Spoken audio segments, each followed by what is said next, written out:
On the day Emperor Vespasian was carried to his funeral pyre, a man wearing his face walked behind the body. He copied the way the emperor walked. He copied the way he talked. And then, in front of the entire grieving crowd, he made a joke. This was not disrespect. This was the job. This is the story of the archimime, the funeral clown of ancient Rome, a performer hired specifically to mock the dead at their own funeral in front of everyone they ever loved. And the day one of them turned an emperor's death into a punchline in front of thousands of people and got away with it completely. By the end of this video, you will understand why laughing at a funeral was not disrespectful in Rome. Staying silent was. To understand why this happened, you have to understand what a Roman funeral actually was.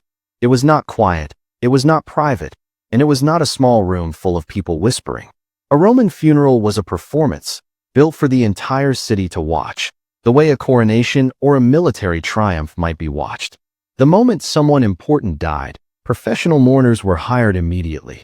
These were women, specifically trained for this work, paid to wail, scratch their own faces, and tear at their hair as the body moved through the streets. Their grief was rehearsed. Their grief was for hire. Some of these women made an entire living moving from funeral to funeral, performing sorrow for families they had never even met. Behind them came musicians, playing horns and flutes loud enough to announce to the whole neighborhood that someone significant had died. There was incense burning and perfume, thick enough to cover the smell of a body that, depending on the season, may have already been decomposing for days. The procession did not rush. It crawled, deliberately, through the busiest streets of Rome, often past the forum itself, so that as many people as possible could see it. A funeral was not something you attended quietly. It was something the entire city consumed, almost like theater, complete with a cast, a script, and an audience that expected to be moved. And somewhere in that procession walked a man called the archimimus. The word comes from Greek, archi, meaning chief, and mimos, meaning actor. Long before he ever appeared at a funeral, this kind of performer worked in actual theaters, training for years in the art of imitation. He studied how powerful men walked, how they gestured when they spoke, the specific, almost involuntary habits, a particular laugh, a way of clearing the throat, that made someone instantly recognizable to a crowd, even from a distance. Eventually, wealthy Romans started hiring these performers privately. At dinner parties, an archimimus might imitate a guest sitting at the very same table, mocking them gently while they were still alive to hear it, to the delight of everyone else reclining around them. It was considered clever. It was considered fashionable.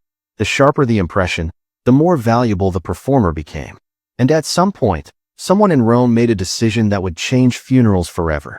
If this performer could become a living person so convincingly that the room recognized them instantly, why not have him become the dead, one final time, in front of everyone who had ever known them, loved them, feared them, or owed them money?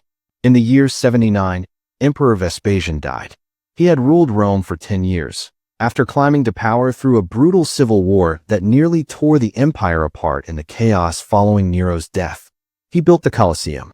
He stabilized the treasury, after years of reckless spending by the emperors before him. And by nearly every historical account, he was famous for one specific personality trait. He hated wasting money. He taxed things other emperors would never have thought to tax, including a tax on public urinals, which he defended with a line Romans repeated for generations afterward.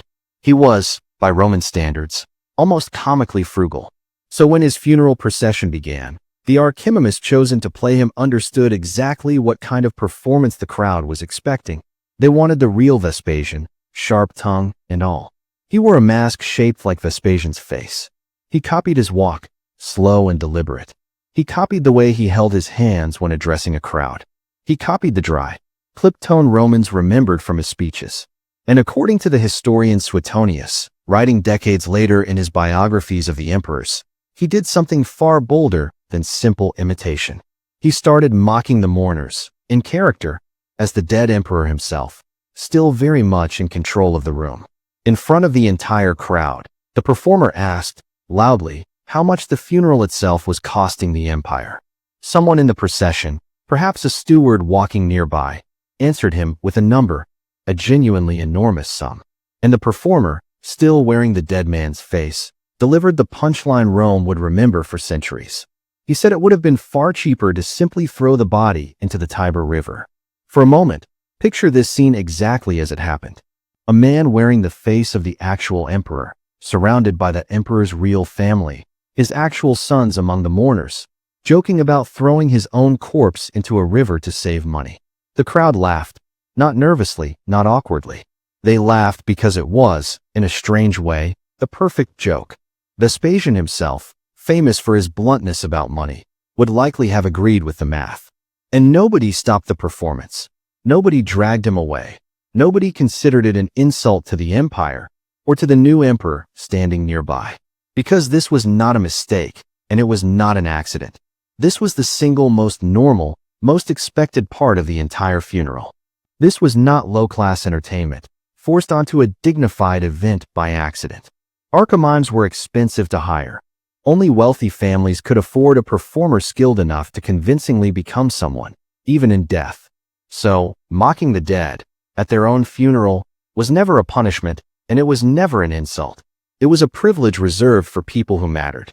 The richer the family, the better the impersonation, the sharper, more personal the jokes. A poor Roman's funeral might have no performer at all, just silence, and a body carried quickly to be buried.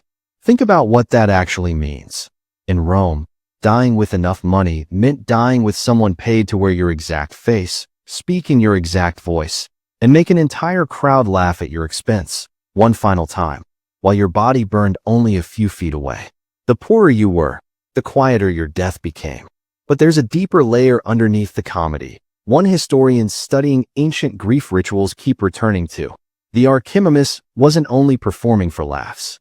He was keeping the dead person present for a few more minutes of the world's attention, walking like them, talking like them, and being them, completely, in front of the people who had loved them and the people who had feared them, before the silence of the tomb made the separation permanent and irreversible. The joke was only the surface. Underneath it was a culture that didn't believe in losing someone all at once. They let go slowly, in public, with laughter doing work that silence simply couldn't do. We don't do this anymore. Not even close. If someone hired a performer to wear your father's face at his funeral and joke about the cost of the casket in front of the entire family, you would probably call the police. It would feel like the worst kind of disrespect. But for the Romans, silence was the disrespectful option. A funeral with no performance, no noise, no impersonation, meant a person wasn't important enough to be remembered loudly. So, before you judge the archimimus too quickly, ask yourself a harder question. What if the strange part isn't that they laughed at death? What if the strange part is how quietly we've decided to handle it instead? The Romans turned their grief into a performance everyone could see. We turn ours into something private, something we're almost embarrassed to show. Neither way is wrong. But only one of them used to be normal. If you had to live in one of these two worlds, the loud one or the quiet one, which version of grief do you think actually leaves people more okay in the end? Drop your answer in the comments. I'm reading every single one. This is just one version of normal that does not exist anymore. There are dozens more like it, sitting quietly in history, waiting to make you question everything you thought was strange. If that sounds like your kind of rabbit hole, you already know where to find the rest of them.